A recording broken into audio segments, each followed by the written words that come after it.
All rise. The Honorable John A. Woodcock presiding. You may be seated. All right. We're here in the matter of United States versus Lorne Lynn Armstrong, which is 13-CR-11-JAW. Would counsel please enter their appearances? Joel Casey for the government. And Matthew Morgan for Mr. Armstrong, Your Honor. I would note that Bryce Turgeon is present on behalf of probation. Mr. Armstrong, would you stand? Court. Mr. Armstrong, the purpose of the hearing today is for me to determine whether you committed any of the violations of the terms and conditions of your supervised release that the government has alleged. And if you have committed any of these violations, to determine what punishment should follow as a consequence of the violations. Yes, sir. Do you understand why you are here today? Yes, sir, Your Honor. Now, you understand that you have a right to be represented by an attorney throughout these proceedings? Yes, sir, Your Honor. And, in fact, Mr. Morgan, the gentleman standing beside you, has been representing you in this matter, correct? Yes, sir, Your Honor. Have you been satisfied with Mr. Morgan's services? Yes, sir, Your Honor.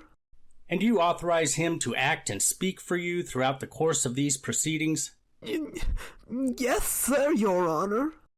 Have you received written notice of the charged violations? Yes, sir, Your Honor.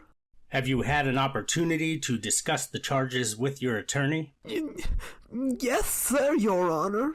And do you understand the charges being made against you? Yes, sir, Your Honor.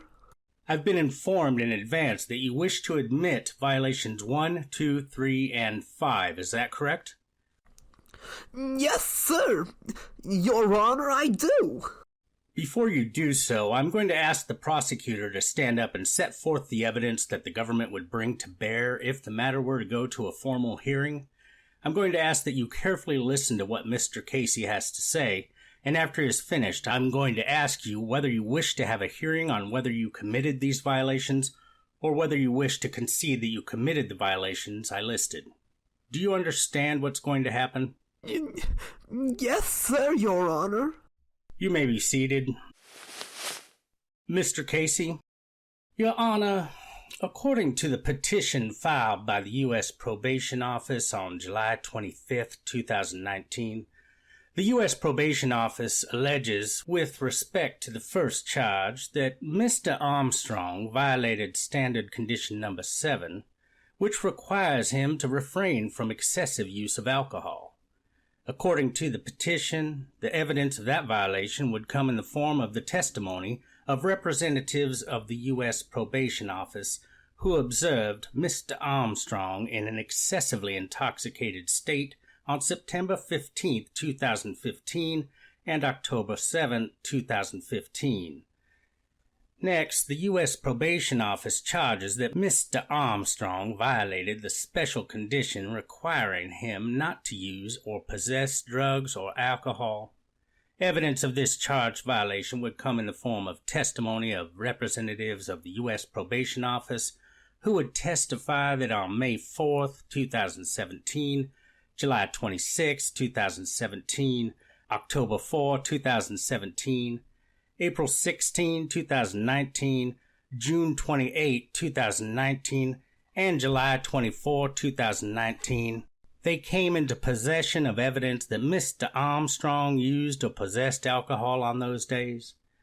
And with respect to the incident on July 24, 2019, Mr. Armstrong candidly admitted to a probation officer that he had been regularly consuming alcohol since December of 2017.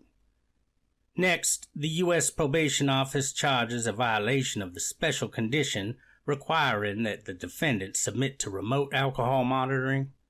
Representatives of the U.S. Probation Office would testify that Mr. Armstrong failed to submit to the test as directed on October 3, 2017 and October 6, 2017. Finally, Your Honor, the U.S. Probation Office charges that Mr. Armstrong violated the special condition requiring him to participate in sex offender treatment.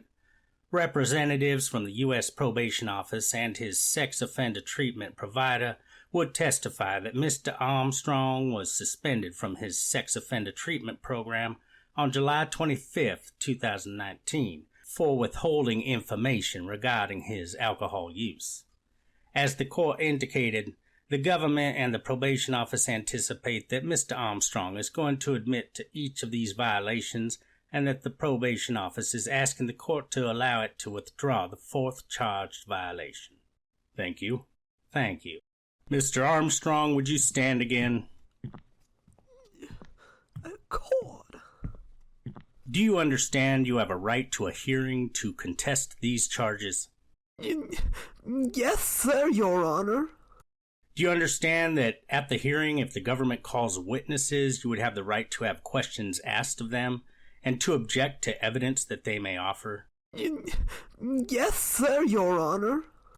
Do you understand that you would also have the right to present evidence on your own behalf, and that includes the right to subpoena witnesses to testify?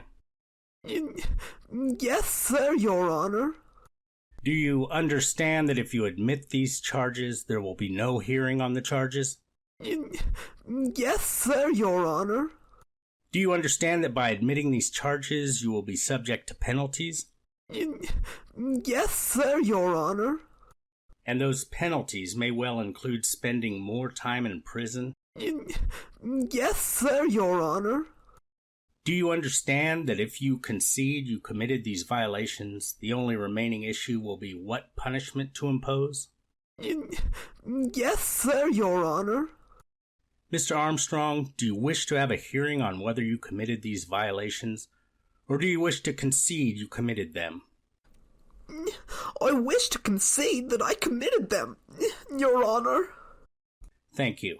You may be seated. I find the defendant has knowingly and voluntarily waived his rights to a hearing pursuant to Rule 32.1. I also find that the waiver was knowing and voluntary and that there's a factual basis for the admission. Mr. Casey, have you received a copy of the revocation report in this case? I have, Your Honor. Do you have any objections to its contents? I do not, Your Honor. Mr. Morgan, have you had an opportunity to review with your client the revocation report in this case?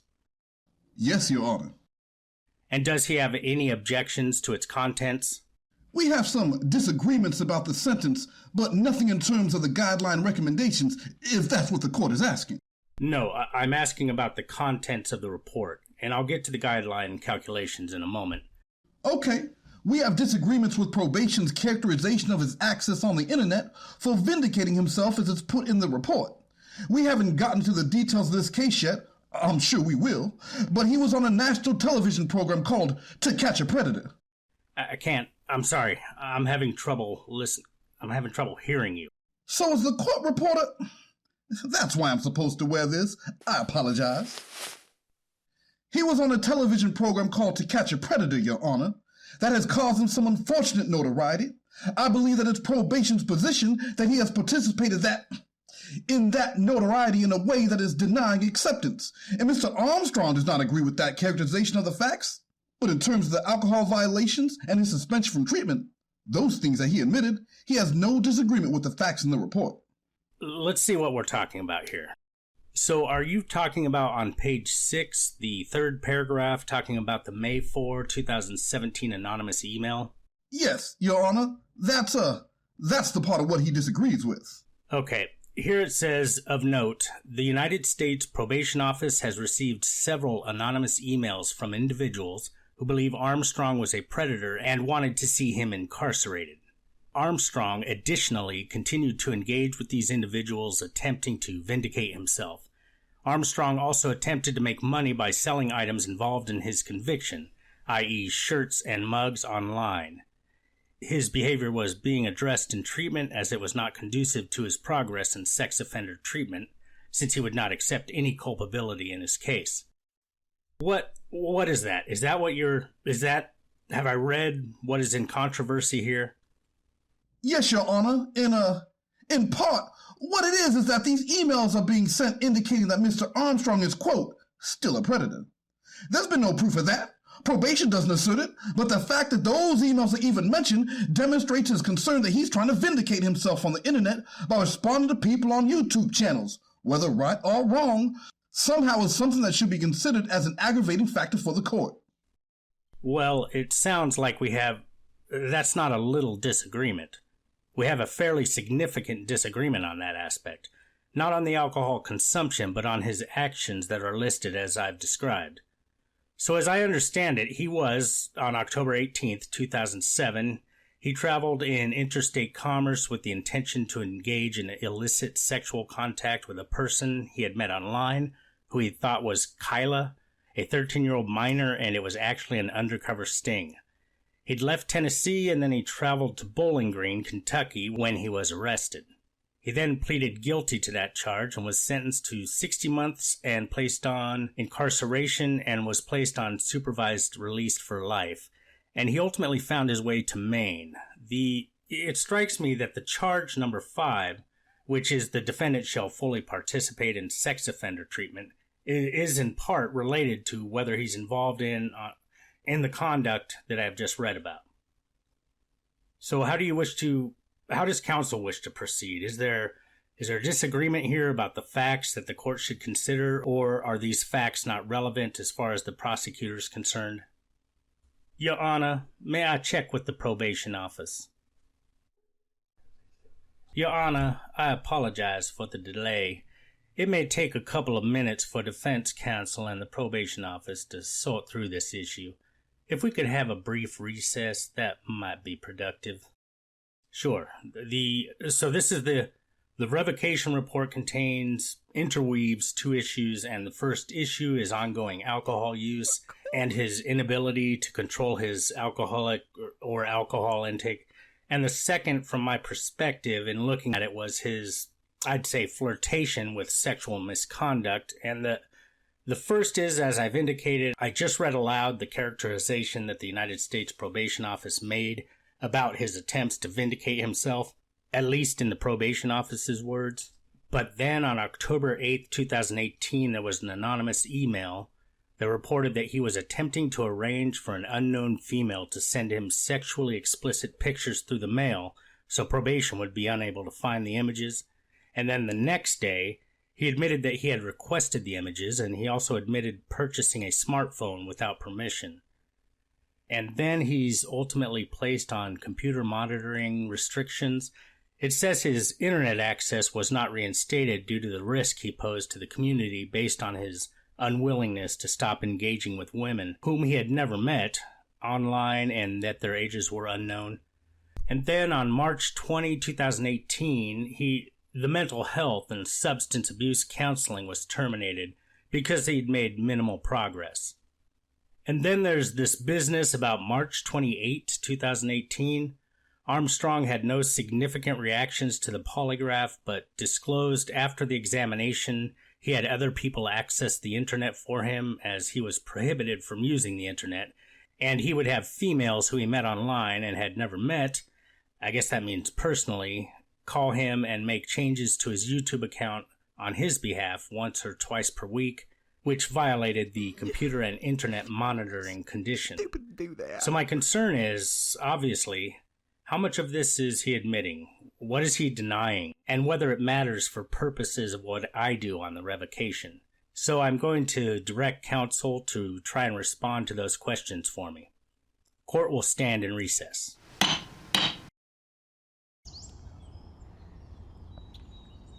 All rise. The Honorable John A. Woodcock presiding. You may be seated. Counsel? Apologize for the delay, Your Honor. We've had a chance to speak with the attorney for the government and probation. Mr. Armstrong is willing to admit that, Well, each of the paragraphs that the court addressed, but in particular, the May 4th, 2017, but with the important understanding that probation has not corroborated any of these emails accusing him of being a predator or in any way confirmed that they were true. So what I didn't want to do is admit the facts to the court and then be arguing differently at sentencing, so... Well, the way I interpreted this, and maybe it may help or may not, he has been convicted of traveling in interstate commerce to engage in illicit sexual contact with a person he believed was 13 years old. That, I think, fits the definition of a predator. Certainly, Your Honor. So I don't assign any particular weight to someone who is claiming, if that's what they're claiming, that he continues to engage in predatory conduct. I don't see any evidence of that. Okay.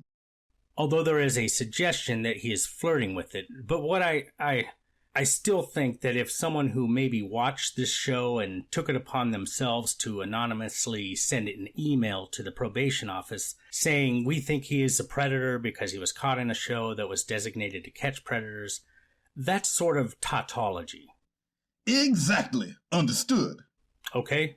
Okay. Does that help? It does, Your Honor. All right. So I gather that the defendant does not have any objections to the contents of the revocation report as prepared.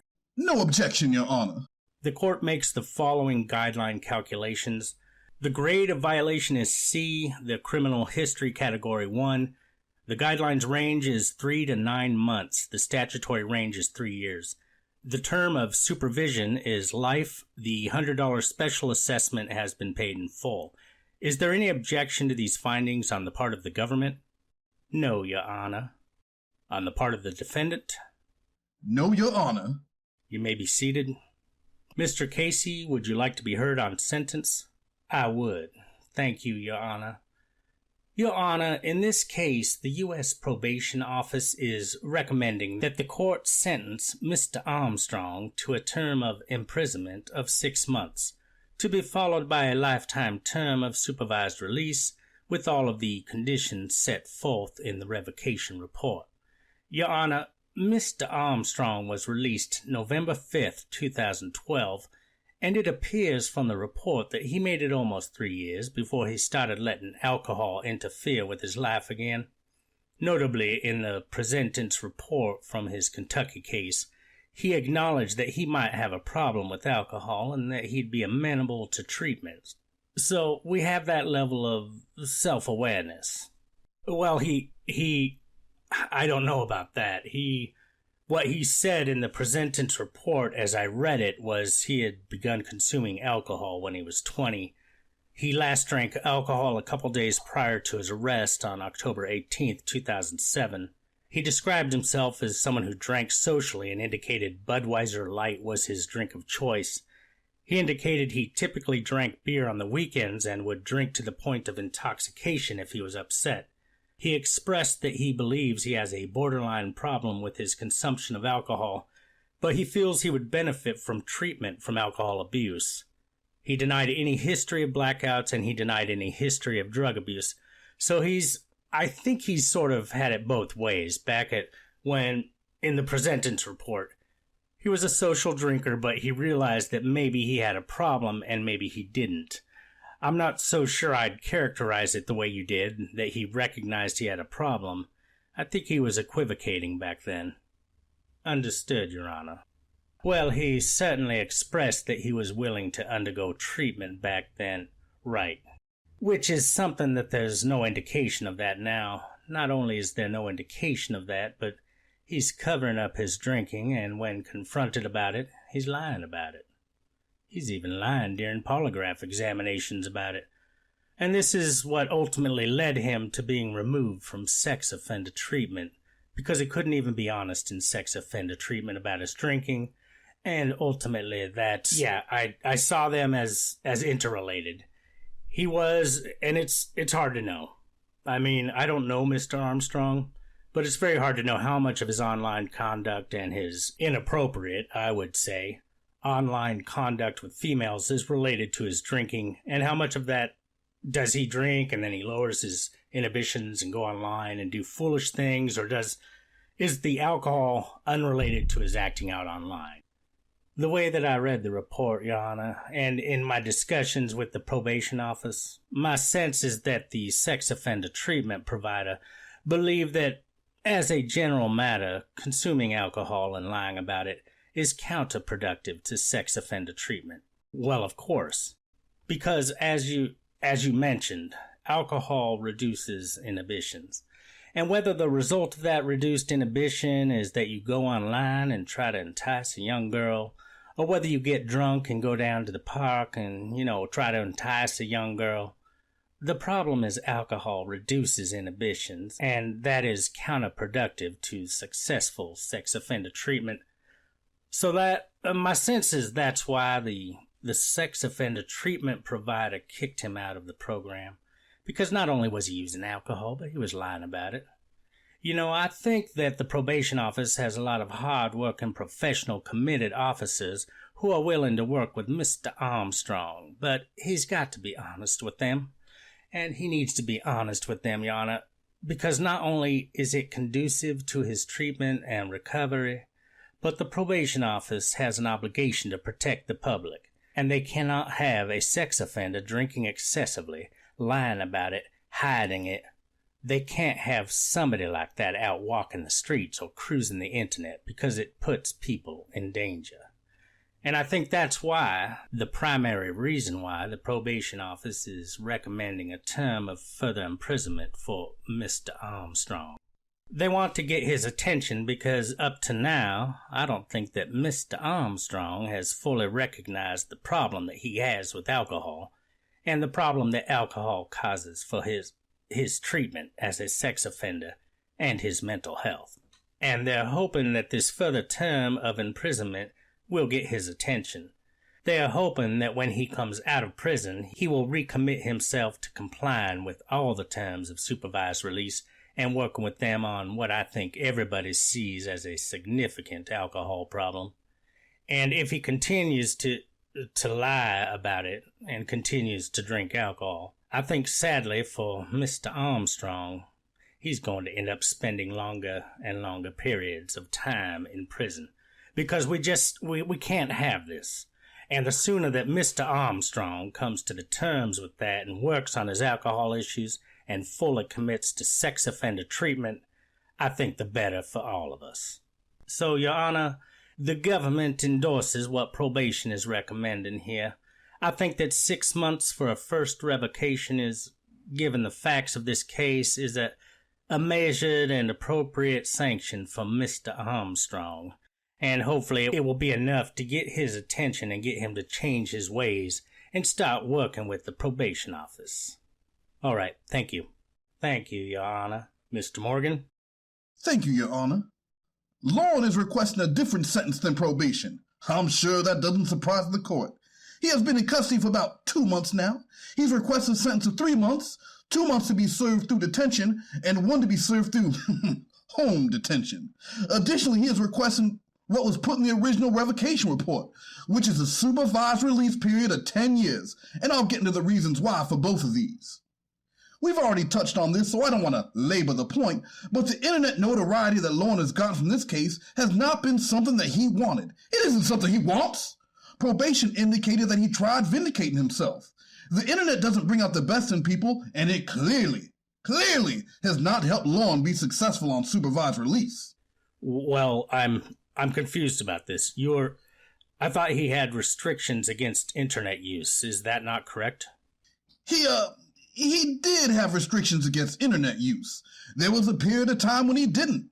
They became gradually more restrictive as his issues with these people who were reaching out to him. Someone attempted to reach out to his mother, trying to send her inappropriate photos. The more that happened, the more he engaged, and the more probation thought that wasn't helpful for him.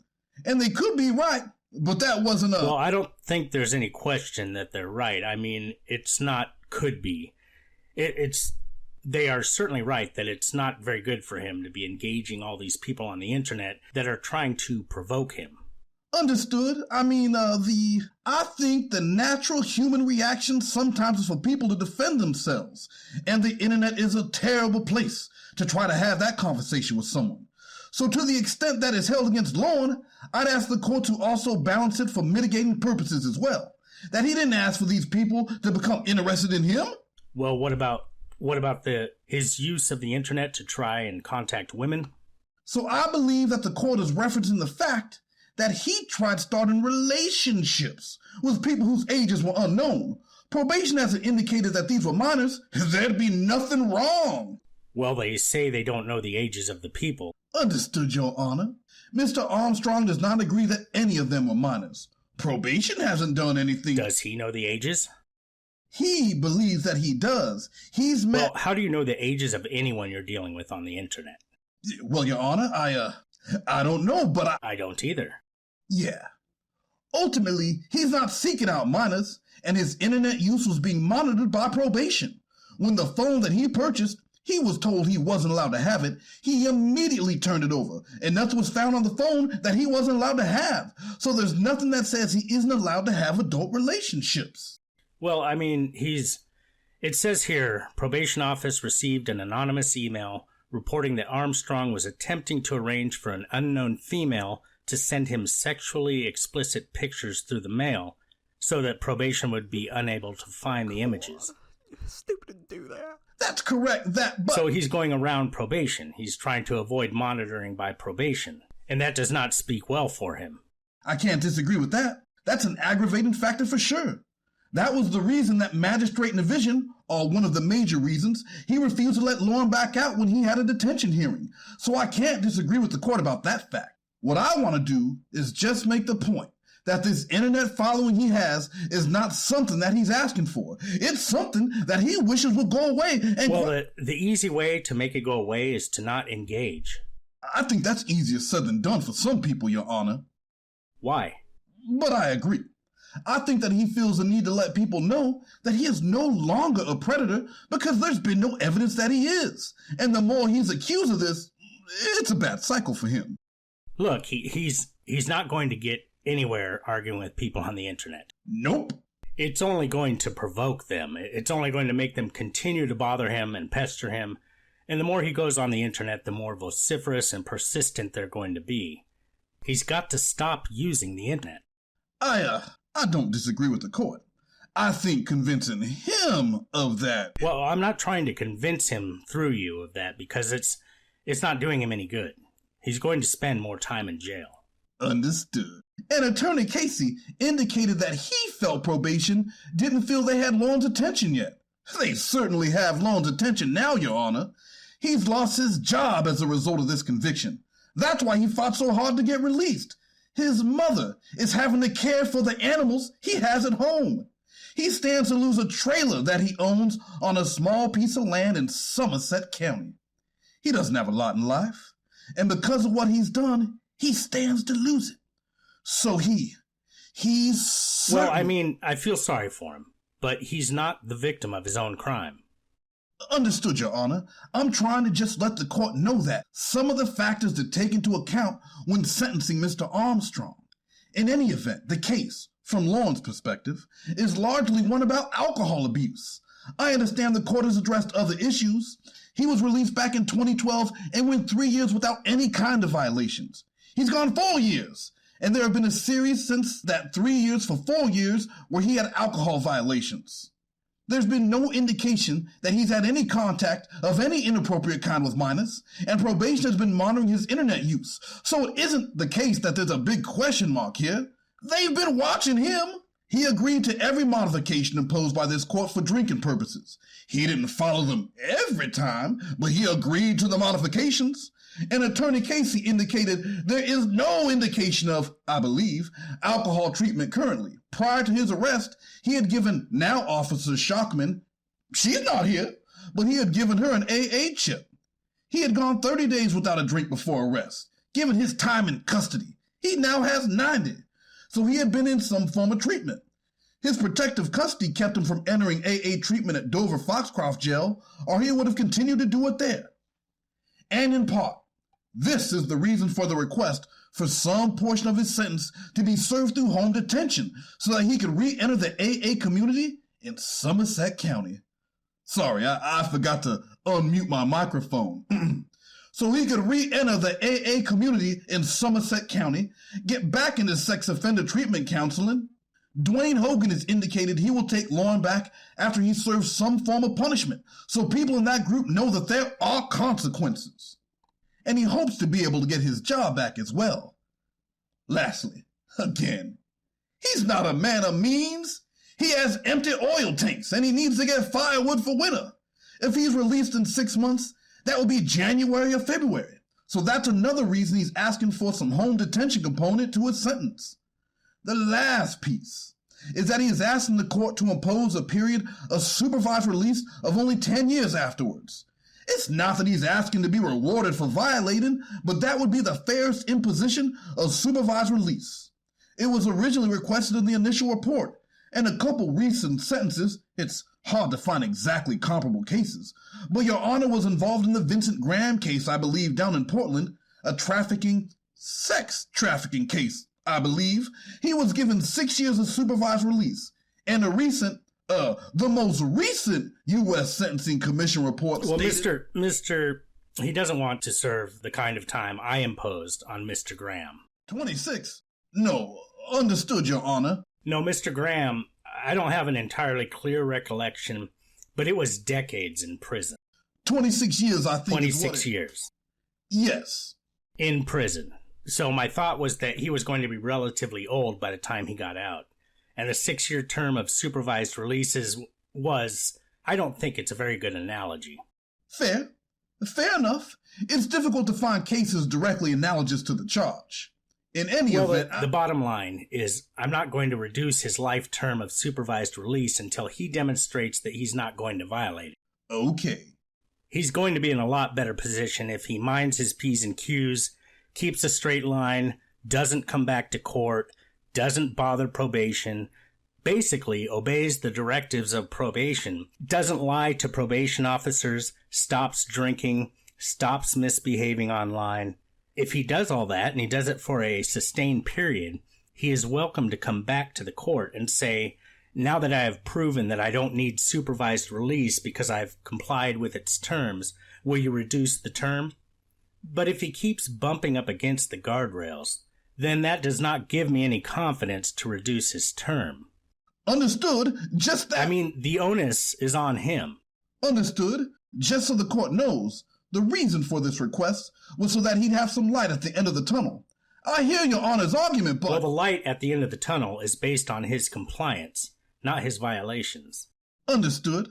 The last piece that I'd like the court to consider is that Mr. Armstrong is more than a sex offender who has an alcohol problem. He had a good job before this.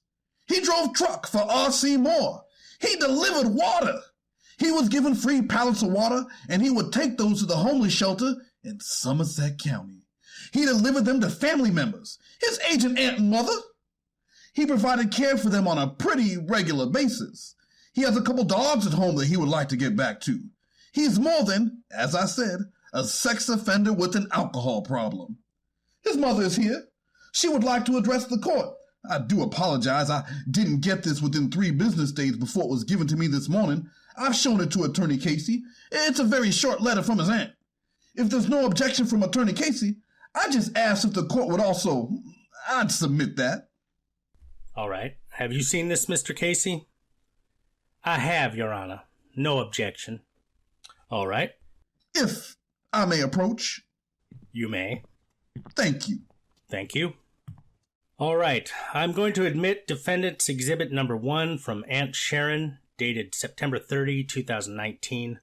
I'm going to return the original to the clerk. Thank you, Your Honor. And at this point, I just ask that the court would please let his mother address the court. She is hard of hearing. I just let the court know that she has hearing aids, but has difficulty hearing, and then Mr. Armstrong wishes to as well. Sure. Thank you. Good morning, ma'am. Would you state your name for the record, please? Gwendolyn Armstrong. Yes, ma'am. What would you like to tell me? Pardon? What would you like to tell me, ma'am? I am Lorne's mother. I've missed Lorne a lot. I'm 79 years old, and he helped me a lot. He's a very caring son. He has 2 dogs that love him very much. I traveled 20 miles every day to feed his dogs. Where he worked, he got free water, and he gave it to several family and friends. He also gave 40 cases to the homeless shelter. He worried about me talking on the phone while I was driving, and he installed a hands-free device. Once I rented a freezer on rent-to-own plan, and he paid it off. Told me they had a contest and I won. He didn't want me to know he paid it off, but his siblings thought that I should know. He cleans my car and vacuums my carpets in the house. He's always there when I need him. My sister has paid his land payment twice, and I have paid his other bills. So the sooner he gets back to work, we will be happy. All right, thank you very much, ma'am. Thank you. Mr. Armstrong, as the defendant before the court for determination and imposition of sentence, you have a constitutional right to address the court at this time. Do you have anything you wish to say to me, sir? Thank you, Your Honor. I wish I would have spoken before my mom, because it's hard. Jesus. I want help from probation. I don't know how to handle the stuff that's online. It's not easy because it's not something I'm used to. I almost want to say I don't know what they want from me. I don't know how to deal with it, and I hate when people think bad of me. And I try to do the right thing, but sometimes it winds up being the wrong thing. With me not being online, I can't sell my... I wrote a book when I was in jail before, and I've got 50% of it going to Wounded Warriors Project. And I can't even sell it online. And I've got people online that are reading it, and they're making money off my name without my permission. I can't protect me. I can't protect my family. The only thing I really want to do on YouTube is to be able to sing and to do my cooking shows. Other than that, I don't care to be online. I don't care even engaging with anyone online. I don't know how to go about keeping them away from me and attacking me and my family. And I can't get probation to help me with that because they don't even know how to do it. And that's part of what makes me drink, and I don't even want to drink anymore. I don't want to put my mom through this. That's all. God. All right. Anything further, Mr. Casey? Nothing further, Your Honor. Thank you. So, Mr. Armstrong, I'm going to speak to you very briefly. As I do, I'm going to tell you what sentence I'm going to impose, and then I'll ask you to stand for the imposition of sentence. So, you've got two overriding issues, and the first is, and I think the most prominent, is your alcohol abuse. You've got to figure out a way to stop drinking. The drinking isn't doing you any good. It's causing you to bump heads with probation, but more than that, it's just not doing you any good. When people drink, they lose control, they lose their inhibitions, and they do stupid things, and they act foolishly, and you don't need to do that anymore. You don't need alcohol. It's not good for you.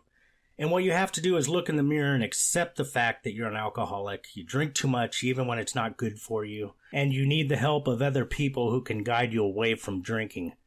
It's a tough drug. It's a hard drug. There are a lot of alcoholics. There's no shame in it. The shame is not accepting the help.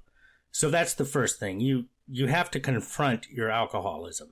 Part of alcohol abuse is that people try and hide it and they start sneaking around, and it's not, if you sneak a drink, you're not fooling anybody. The next thing is this online business. And I can tell you, the best thing for you, Mr. Armstrong, is just pretend it doesn't exist. Just cut it off. You don't need it. In some ways, I think the world would be a lot better off if we didn't have an internet and we didn't have email and we didn't have it's created a lot of good, but it's created a lot of unexpected harm. You don't need it. You don't need to go online. There's no reason. If people are talking about you online and you don't go online, you'll never know about it. Just divorce yourself from it. So somebody wants to say something about you online. If you don't hear it, you'll never know it. And pretty soon, it's like everything else. You keep putting your head up, someone's going to take a shot at you. If you keep your head down, they're not going to pay any attention to you. Over time, you're going to disappear on the internet. But if you rile them up, they're going to go after you. There's no talking to people on the internet. You're not going to convince them that you're a good person. It's not going to happen. They'll never meet you, they don't know you, and all they know about you is your criminal history. You're not going to suddenly change their mind. Oh, he tells me he's a good guy, so I ought to believe him. They're not going to believe you. And they think it's fun to provoke you, so just cut it off. You don't need it. Listen to the radio, read a book, watch TV, but don't go on the internet. And I think what's happening in part is that you drink too much, and then you go on the internet, and that you're really asking for it because you're not acting sensibly either. So you've got two things you've got to control. You've got to control your alcohol use, and you've got to control your internet access. If you stop drinking alcohol, that's a huge first step. And the second step is stop going on the internet. Just leave it. If you did those two things, I think you'd be an awful lot happier. What do I do about? He's going to talk to you right now. Just leave it behind. That's what I'm telling you. Just leave it behind. That's my best advice. Leave it behind. The problem you've got is that you committed a crime that makes people angry. And you committed a crime that worries people because they all love little 13-year-old girls and they worry about them. And you can ask any father or any mother out there, they worry themselves sick that someone is going to contact their daughter on the internet and they won't know about it, and some guy is going to drive across state lines to try and visit them and have sex with them. That's something you did, and you're not going to change anyone's mind about it by going on and arguing with them on the internet. So just cut it out. If you keep doing it, if you keep drinking too much and you keep going on the internet, you're going to spend more and more time in jail.